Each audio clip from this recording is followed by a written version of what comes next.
ఇది గోపికలందరూ కూడాను పున్నమి రాత్రి శ్రీకృష్ణునితో హాయిగా రాసలీలలాడి సుఖనిద్రపోయారట.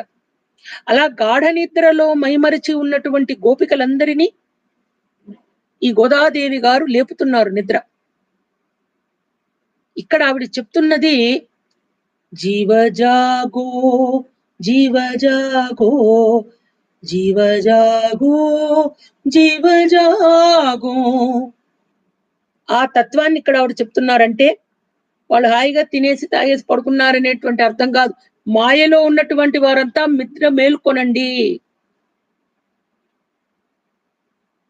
మాయ అనే సుఖాల్లో మరిచిపోయి స్వామిని మరచి నేను చెప్పాను, ఒక వాగ్దానం చేసి వచ్చాం మనమంతా భగవంతుడికి. స్వామి, నీవు మాకు ఈ శరీరాన్ని ఇస్తున్నావు. ఈ శరీరము జ్ఞానాన్ని ఉపయోగించుకుని మేము నిన్ను